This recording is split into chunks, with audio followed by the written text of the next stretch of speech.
You have maintenance routinely? No, I don't. When it breaks down, that's when I like to do maintenance routinely. That's my routine. Hey. It'll turn it off so it makes that noise. Does it happen in here or does it happen outside? It happens inside. Knowing anything like a belt or when the fan stops, or it makes this like. Okay. That's great impersonation, right? This will be exciting. 10 out of 10, my friend. 10 out of 10. Yeah, That'd all be right, so good. I'm going to turn it off so it makes that noise.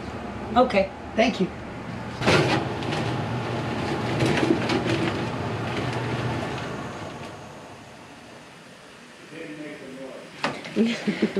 It knows I'm here. I know when I woke up and got going, and honestly, that's the first time in a week it hasn't done that.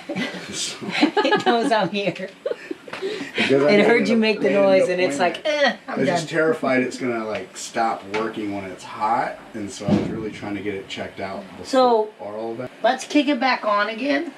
Okay. And I'm gonna put this filter back in. Ooh, that might not go back in. Yeah, it's pretty tight. I might, but I want to keep a filter with the same level of restriction. I want to see if it's your filter. Because sometimes that can happen. How long has this filter been in? Well, it looks like forever, but honestly, it's only been about a month and a half. That's okay. Yeah, it's pulling in the filter. That's why it looks like that. Okay. So I just want to see if it's the restriction of the filter that's causing that noise. So let's kick it back on here real quick. Okay. I'm And gonna let's turn see it what to where happens. it's gonna come on. I was trying to put a filter so that I could see if the noise would happen. I could look right at the motor when the noise happened. How long have you lived here? 20 years. 20 years. You have To maintenance 2000. routinely? No, I don't. When it breaks down, that's when I like to do maintenance routinely. That's my routine. Let's, we got it on, we got it kicked up. Let's go ahead and get it shut off, and I'm gonna leave the filter in and see if it makes our noise again, okay? Okay.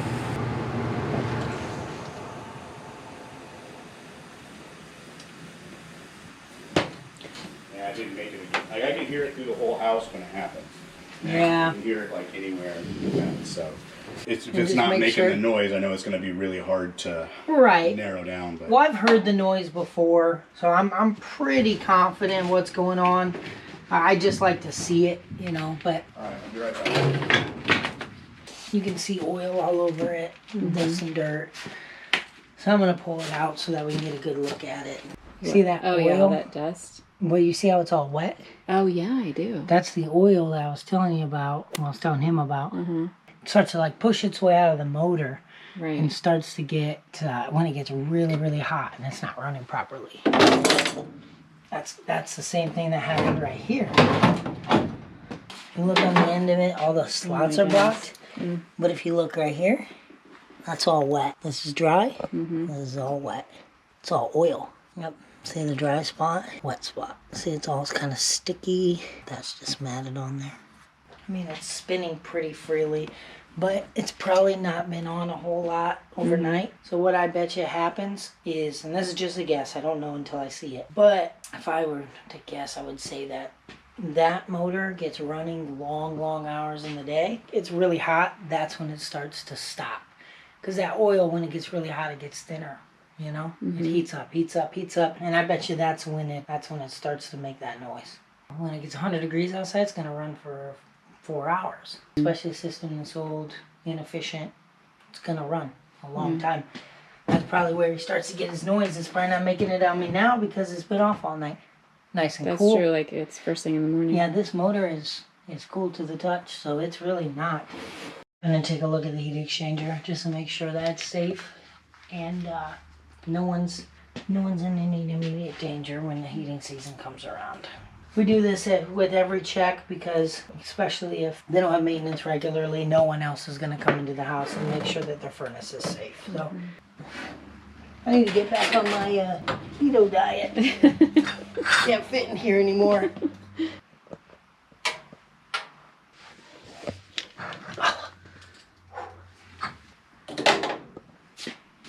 The heat exchanger looks good. Oh, that's good. Yep, so no cracks or holes at this time. That's a good start. So I kind of took it out just to take a look and see what we were dealing with. As you can see, we got a lot of dust and dirt on the motor. Yeah. Yeah. So what I was trying to explain, it's a little easier to visually see.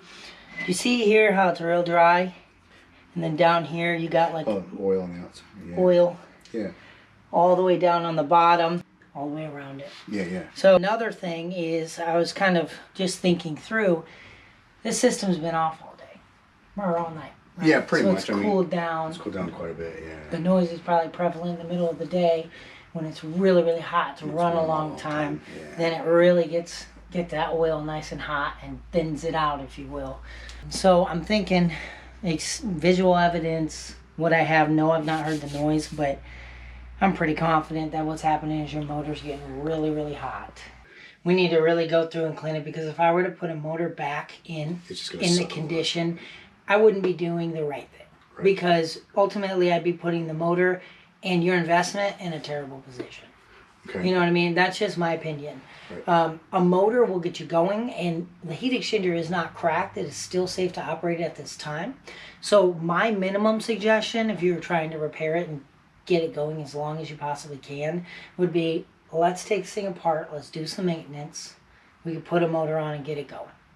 If you don't want to, really limping it along is more like just putting it back in. Once the oil's all over the motor like that, there's not much I can do to reverse the damage already done. Sure, right. Even if I were to clean it, even if I were to try to do really anything, that we could already see visually a lot of that oil has been leaking out of that motor, seeping out of that motor. So really limping it along would be putting it back and just hoping it lasts, more or less. And then the third option would be to replace. Try to get most of the dirt off the motor and stuff that I can, and then do a maintenance on the air conditioner. Right. And then I want to document all the oil I was seeing, because I'm going to clean it all off. Mm-hmm. So then the next person to come is not going to see any of it.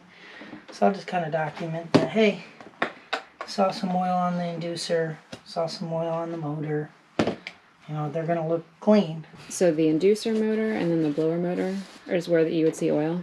Yeah, so you can't, like the old style motors, you used to add oil to them. Mm-hmm. But you can't add oil to these new ones. So they're like internal. There's no ports to add oil. So what happens is, as they get older and get tired, they start to get really, really hot, which my understanding is the oil gets really thin the hotter it gets. And then it starts to like seep out of these air holes. It starts to kind of come where this thing's spinning like that. It's kind of flying off of it, if that makes sense. And that oil then gets on top and kind of clumps up the dirt, and it's just showing us signs that, hey, this motor's getting really hot. Generally, when we see oil on things, it starts to make noise soon after, and then it's showing, hey, we're going to fail here soon. That's how to tell homeowners, hey, prepare yourself, it's coming. We don't know when. It could last 6 months like this. It's just a matter of giving us a decent indicator that we need to plan for it.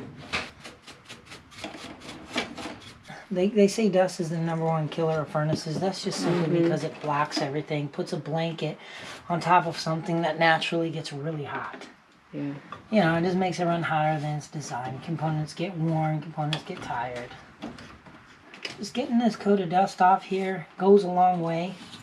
You know, sometimes the damage has already been done, but sometimes cleaning it up can make it run smoother, or make it last that 1 month that they need, you know? Right.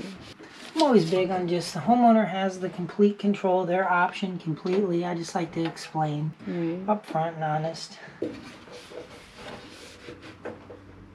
Yeah, that's wild. Yeah.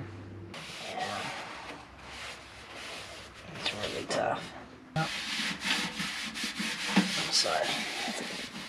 Coming fairly clean. I mean, just trying to put them in the best position to last that little bit of time. So we'll get this back in, get this thing kicked back on.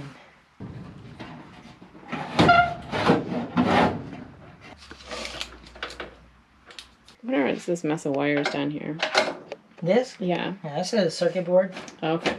And I unhooked the motor just so it was easier to get in and out of there. This controls everything. This is the brains of the operation. We have multiple different wire harness here, flame sensor, your power, giving power to your transformer, your thermostat wires, your motor. This one's fairly simple. Circuit board. It just controls this furnace. Doesn't have a lot of bells and whistles. It's a single speed air conditioner, single speed furnace. So I'm gonna go grab him his free filter.